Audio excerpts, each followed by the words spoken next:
Hello, everyone. This is Dr. Russell Robinson from the University of Florida, and I would like to welcome the Region 32 Middle School Choir, SSA Choir at Lake Travis High School.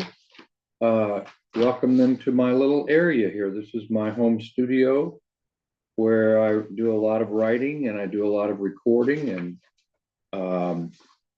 and your director, Dr. Lynn Brinkmeyer, is one of my favorite people. I've known her for quite a long time, shall we say.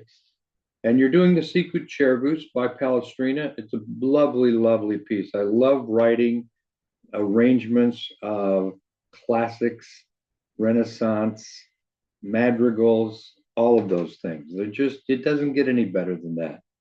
I'm more of an arranger than I'm a writer. I have written several compositions as well.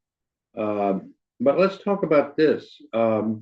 So what do we have to do to make this be beautiful? Well, first of all, you have to sing the right notes.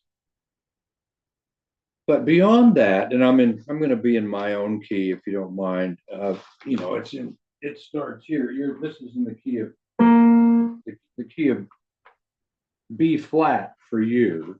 Originally, it was in the key of F for Palestrina, but yours would be Sicut. But I'm going to put it down here just because it's easier for me. So if I was doing this, I'm trying to get you to get the sound of the Renaissance. So first of all, it takes wonderful vowels, and there's only 5 really. My vowel production starts with the U vowel. So instead of saying ma me mi mo mu or mi me ma mo mu, I do nu ni no ne no, nu ni no ne no, nu ni no ne no. Why? Because the U vowel, most people sing a good U vowel unless they make it too nasal. But mu. And then with the E, it's just an E on the inside with an U on the outside. Now, some people might say this differently. It's okay. This works for me. No, no. O inside. Still got U on the lips a little bit. No, N-E-H. No, N-A-W. So when we have Sicut, and if we were doing it, it has 2 syllables like Cervus, like desiderat, like ad fontes, fontes, fontes, but Sicut, Cervus, desiderat, ad fontes, fontes, aquarum, aquarum. So the second syllable is softer than the first one, but you can still do a crescendo on that first one slightly. We can't turn it into a jazz piece. This is Renaissance. Is desiderat ad fontes, fontes, fontes. Got the idea? And then this thing, it's a canon. It's not a canon like boom. It's a canon like a C-A-N-O-N, not C-A-N-N-O-N. Maybe that's the way you spell it. But it's not the canon. It's where they repeat the same melody in maybe a different key. So Sicut Cervus, and then the alto start, then the second soprano start, and the main thing is to just keep it. You don't want, in Renaissance, we really don't want to get to forte. That's why I think that the loudest notes are in mezzo forte, the loudest dynamic. So, and then it comes back down, and then at the end it just sings itself very nice and soft. But the other thing is, you have to take good breaths, because the more breath you take in low, the less breathy it is. We don't want it to be Sicut. You're losing a lot of flavor and a lot of tone, but Sicut, or I'll put it in your key. Sicut,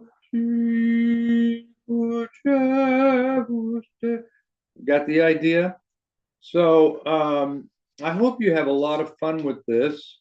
And I know it's going to be beautiful. I think I'm going to get a recording of it as well. But if you want to see what I do, you can go to my website, which is russellrobinson.com. Same as it says up in the upper left-hand corner, it's just there's no space, russellrobinson.com. And that's where all of my pieces are in different categories. So I've got jazz pieces, I've got madrigals and classical pieces, and so on. And then some things about me that you might be. And if you ever have a question, let me know. And how do you do that? You can go right to the contact page, and you can, say this is, you have to verify that you're a nice person or something, because there's some strange things going on out there sometimes. But you just, it does the thing where he has squiggly lines and whatever. But once you get through that, it comes directly to my private email. So you want to say, Dr. Robinson, what would I do if I want to be a music teacher? What does it take to be a music teacher? Well, let me tell you what.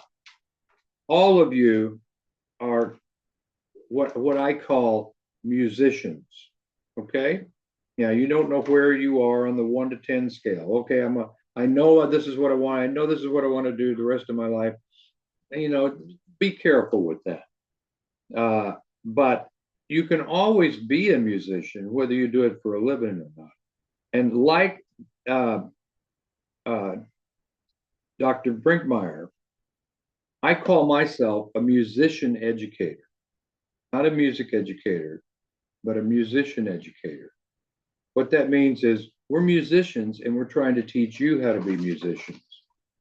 And anybody can do that at any age, especially if they have a good teacher. But it takes a good musician to be a musician educator, to be a good music teacher. And I know you've got the best up there on the podium. She's very well known and very well respected.